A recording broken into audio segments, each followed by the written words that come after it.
Good day to all. Welcome to Straight Talk with Greg Middleton. My name is Alexandra. With this introduction, here is Greg.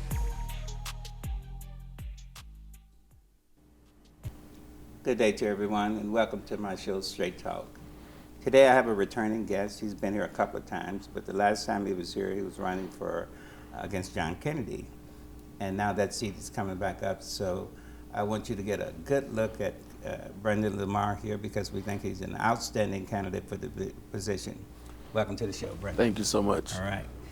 Now, last time I was here, like I said, how did your candidacy do last time? You had quite a few votes last time, didn't you? Yeah, so 2022, we got 41% of the vote. 41%? Yeah. And it's still, for the life of me, I can't figure out why they didn't get you to fulfill that position, but we won't go there. We got a new opportunity right now. Absolutely. Let me read, in fact, let me open with a brief moment of prayer, if you don't mind. Cool. Heavenly Father, come into the studio with us and guide our tongue, guide our hearts, and let us say the right things to the right people because we have a great candidate here to serve your people, to serve our people. And we just want you to bless the situation in the name of Christ Jesus. Amen. Amen. So I want to read a little of your bio here, and then we'll talk about it more on the other side. Brendan is home, Pasadena is home for Brendan Lamar. He was raised in the Northwest Pasadena area and proudly attended Edison Elementary, Elliott Middle School, and John Muir High School. Growing up, however, it was clear to him that the voices of his community aren't always heard at City Hall. This realization made Brendan a community organizer, a neighborhood advocate, and a dedicated coalition builder. Now he's running for Pasadena City Council to build a bridge between the residents of this District 3 and City Hall. So Brendan, let's go back a little for the people who may not know you well. Who got you involved in this community advocacy? Yeah, so my grandmother did. Many people knew my grandmother in the city. She was a pastor. Her name was Dorothy Evans, or most people knew her as Mother Evans. Right.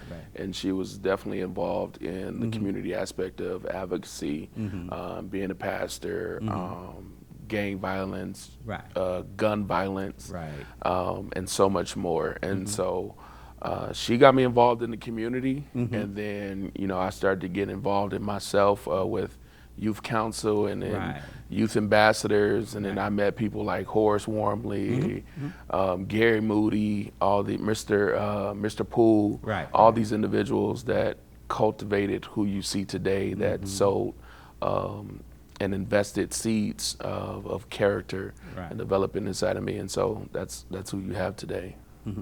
At what age approximately were you when you saw the need to get more involved in a leadership position? Were you in your teens, early teens, or?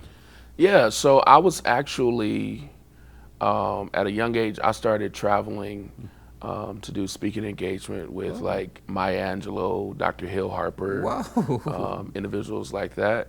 And I started to see how the country was on the South and East Coast. And it was very much so different than Pasadena, Even though Pasadena is more diverse, they're more keen into the issues of the community, And so when I saw that, I wanted to bring that back into my community. I saw people of our elders being very active, just like you were talking about the Black Male Forum and so much other things that we were having here in Pasadena.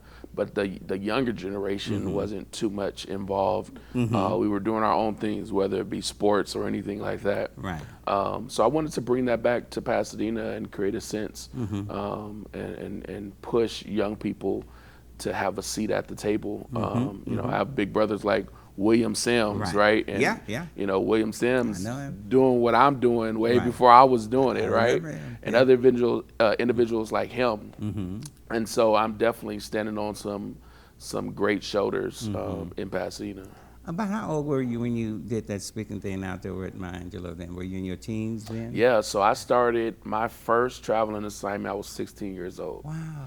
Yeah, it was the first time I traveled by myself. And I remember my parents taking me to the airport, LAX, and they was nervous. I was nervous. I didn't know what to expect. Never traveled by myself before without them. And at 16 years old, was my first assignment, going to Children's Defense Fund with Marion Wright Elliman in Knoxville, Tennessee. And Wow. that was the start of the work that I've done even on a national level. But I was wondering, were you active at all in junior high school or high school with any kind of leadership roles, class president, stuff like that? No. Really? Yeah, no. Middle school, I was a kid. I Just had enjoy a great yourself. childhood. You know, Right, I loved being a kid. Right. I played sports. Right. My house was the community house that everybody came. We had a huge Right. backyard, so people came in the community and Which we sport played did you play? basketball. I played basketball and football. Oh. So, you know, people came, played basketball, football, played tag in the streets, so much Right. more.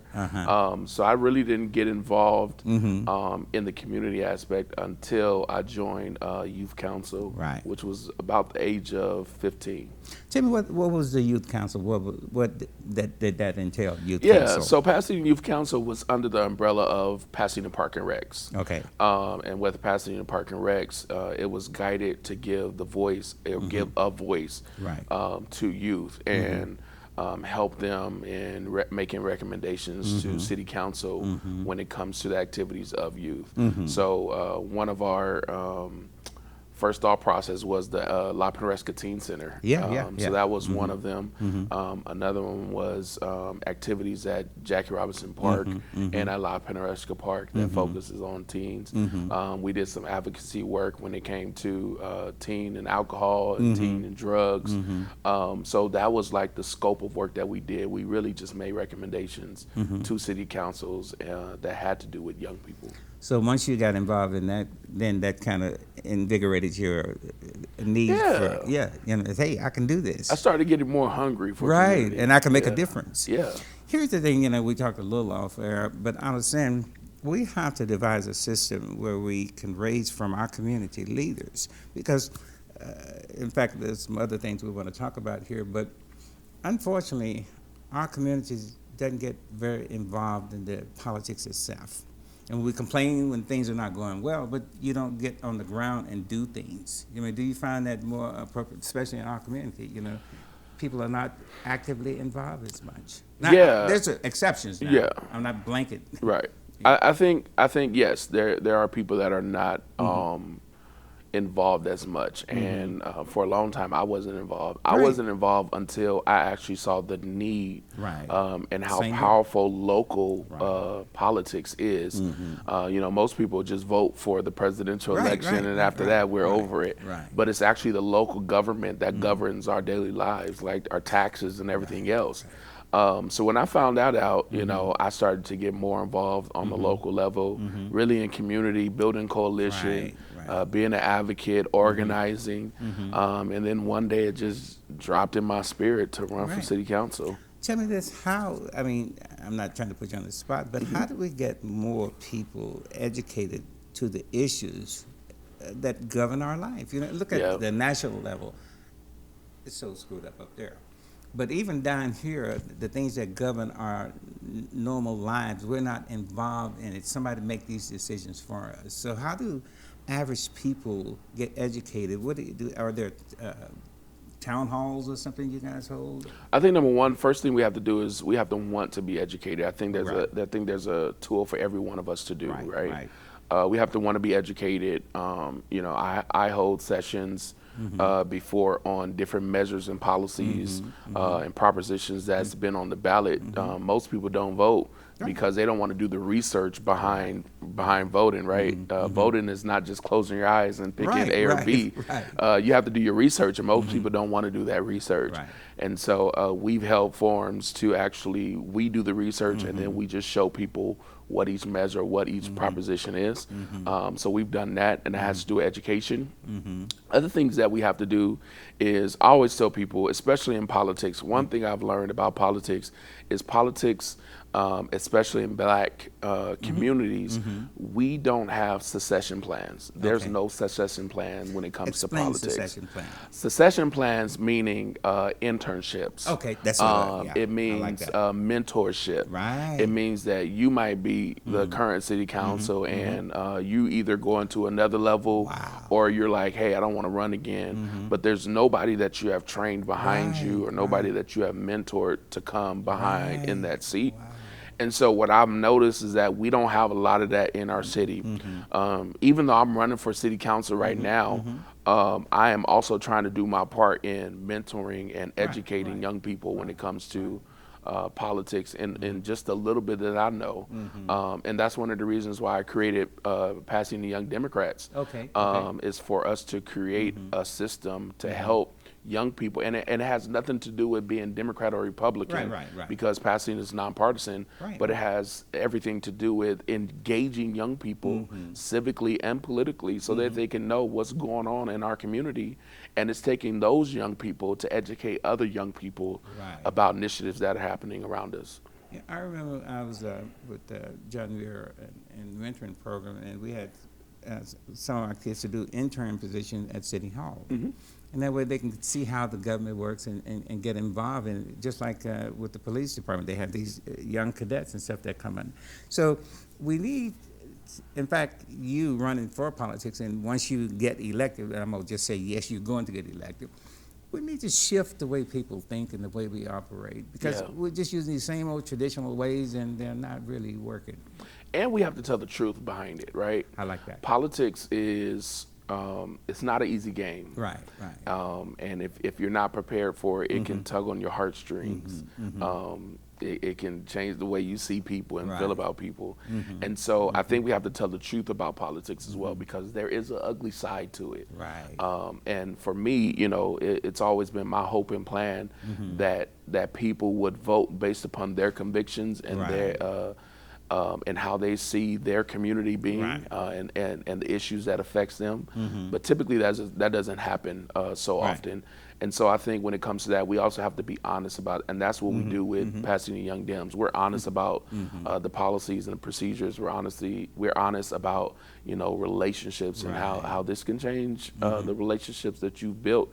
It can either help it or destroy it.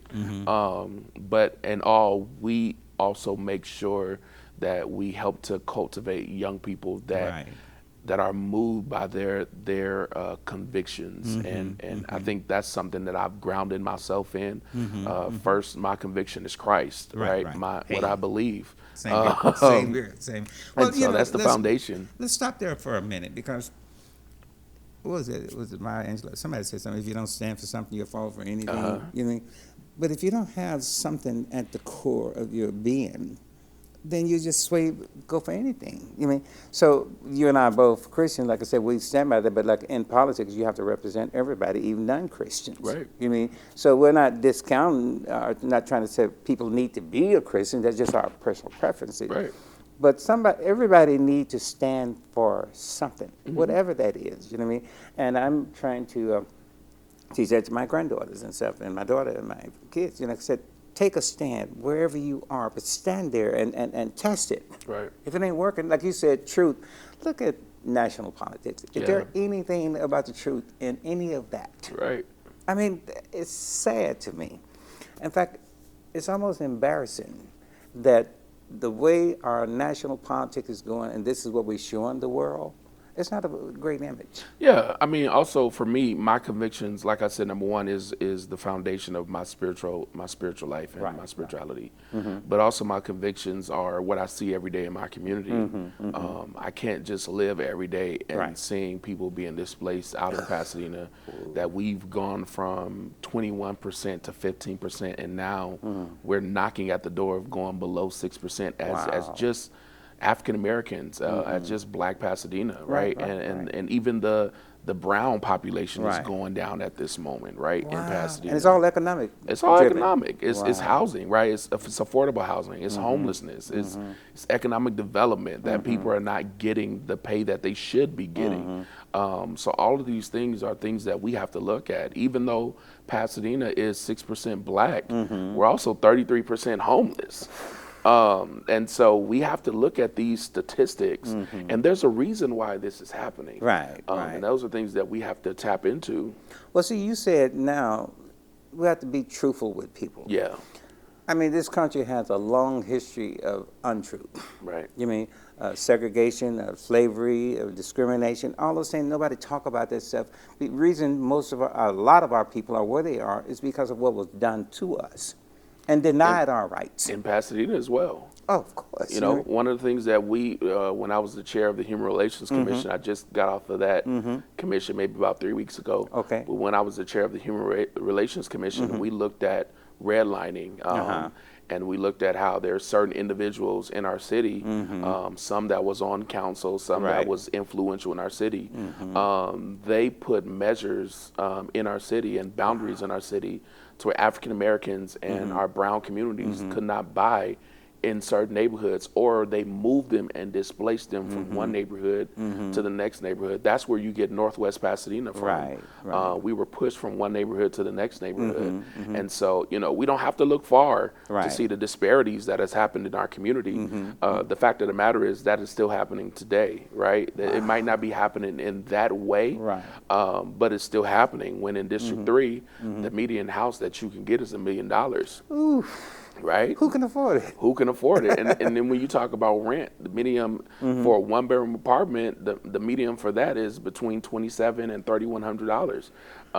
So it's disparities that we see, and like I said, when it goes back to my foundations, I cannot go about life and not doing something about homelessness, not doing something about affordable housing, not doing something about public safety. And those are things that are not only close to my heart, because, you know, as being somebody who's getting married next year, I have to build a foundation for my family. Exactly. And I want to see my family thrive, and I want to see the people that I went to school with thrive and live here, and not have to move away because they can't afford it. So it's a lot of work we have to do. I know. And also, it's hard to have conversations about race without talking about race. You know what I mean? But we have to talk about that because that racial disparity is so sharp. And like even now, when you say Pasadena is only 6% black, and that's strictly driven by by economics. You can't afford a $2,700 one-bedroom apartment. You know what I mean? You can't afford $1 million apartment, and most of our people in the Northwest, who can afford that?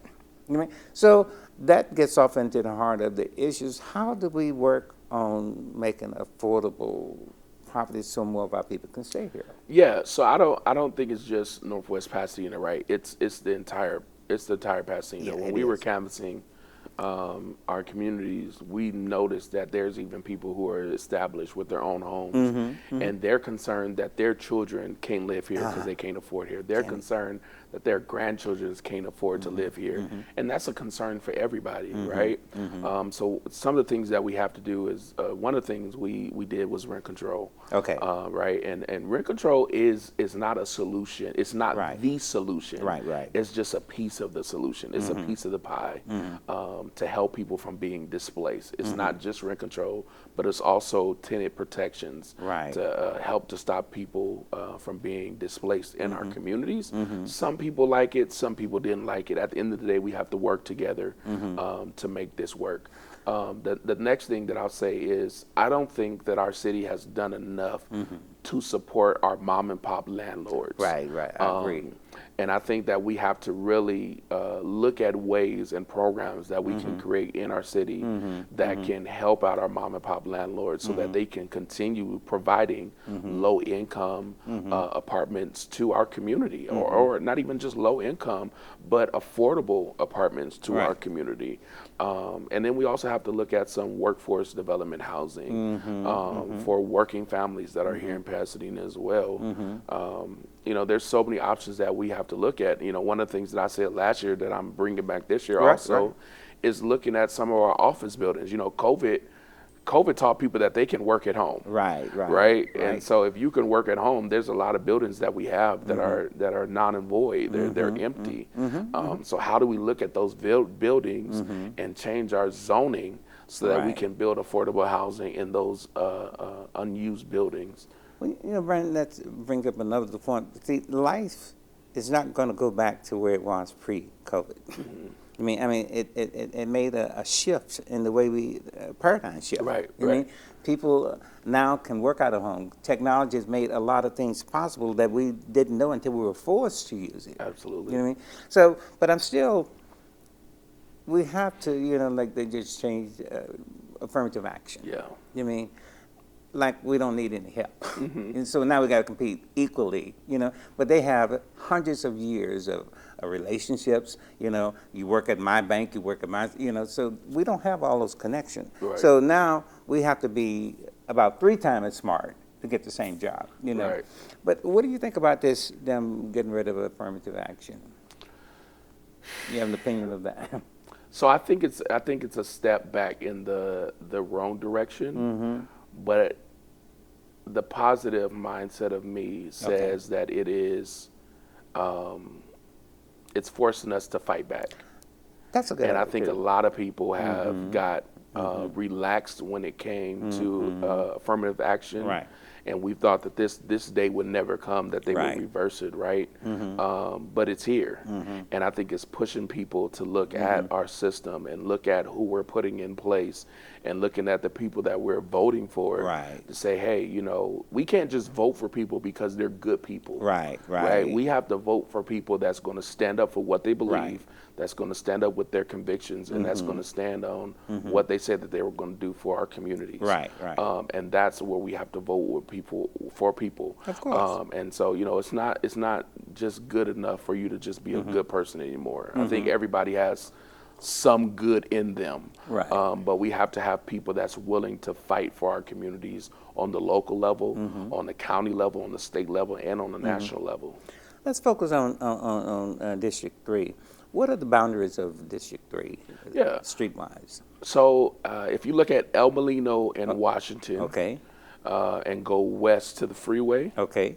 and then everything south of that is basically District 3. Okay. And then it zigzags. It goes all the way down to Colorado, and then come back west, or east. Come east a little bit to Lake, and then it goes up and then zigzags around. So we have a diverse community. You have Northwest Pasadena, then Right. you have City Hall, the So police John Muir is department. in District 3. 1. District 1. Yeah. Okay. So we're right at the freeway. I see what you mean. So right before Yeah. Lincoln. So quite diverse there. Yeah. Yeah. We also have the Playhouse District as well. Some of the Playhouse District is in District 3. Okay. Now, in City Council, naturally, most of the districts have different chemistry makeups, don't they? Different racial mixtures and different. Yeah. So when you represent a district, it's important that you get out and know what your members, constituents, need. You know what I mean? So you have to spend a considerable amount of time in the neighborhoods to find out what they need. Correct. You know what I mean? Because politicians seem to do it for themselves as opposed to the people they're trying to serve. Yeah, and one of the things that we pushed on last year, and the same thing that we're going to do this year is making sure that we knock on every door. Right. Last year we knocked on every single door twice, and it really was to see the concerns of the community in our district, right, and to hear from them. What are you concerned about? Right. Because I can look at the statistics, I can look at the things that I'm looking at by living in the community myself. But I think we have to really look at the needs of each community, because even though District 3 is, I think, my personal opinion, District 3 is the most diverse district that we have in the city. Right in the middle. Right, we're the most diverse, but I think also there's different things that are happening in each community, right? Some of the concerns at the Playhouse District is not the same concerns as in Northwest Pasadena. And vice versa, right? And so we have to treat each side of the community as one, bring each issue together and bring the solutions together. But there's certain concerns that some communities have that others don't. Did you get to know John Kennedy very well while he was with us? So John, good question, and this is the first time I've ever gotten to speak about this, so it's exciting. Okay. John knew my family for a long time. The Kennedys knew the Evans for a very long time. Right. My mother actually went to school with the Kennedys. Wow. And I didn't find that out until after I got in this race. Right. But they were close. John was close to my grandmother. Lena Kennedy was close to my grandmother. Yeah. And so I wasn't as close to John. We weren't close at all at the time of me running. And I actually didn't get close to John until right before the election was over. And I called June 7th, I called him to congratulate him. Right. And say, hey, congratulations. Even though election wasn't over, I knew I wasn't going to win. But election wasn't over, but I called him to congratulate him and to tell him thank you for giving space for allowing me to learn in this space and being respectful and a good, I would say, a mentor even in that moment, right? And so that was the start of our relationship. Was that night, and then it turned into something that blossomed, which also allowed me to have the support of Miss Lena Kennedy now. And the reason why I have her support is because of John.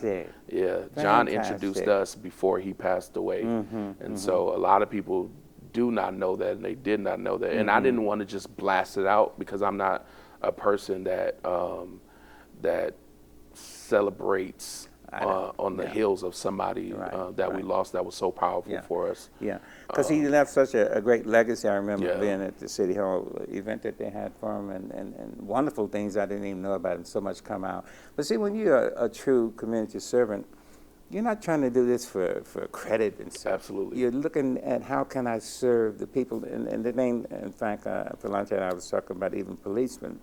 They're community servants, but they act like they're power mongers or something like that. So we have to change this whole culture of leadership, because these should be servants, and we know from our faith, a servant. You mean? And Christ was a servant. He served us, and he is God, but he served us. Look, we're coming very short here. We're going to get more off into the issues at hand, because I want to spend a considerable amount of time about the main issues in your district and the greater Pasadena area, okay? Absolutely. So we're going to take just a little bit of break now.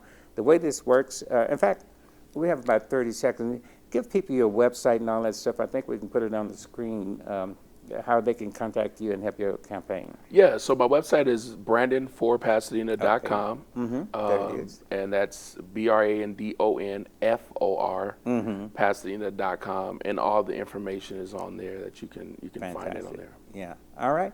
So we're going to take a short break here, and we'll be coming right back. Thank you, sir. Sounds good. Thank you. All right. Yeah. About 30 minutes go by so quick. And the other thing I was saying, you're not done this, so it's not like,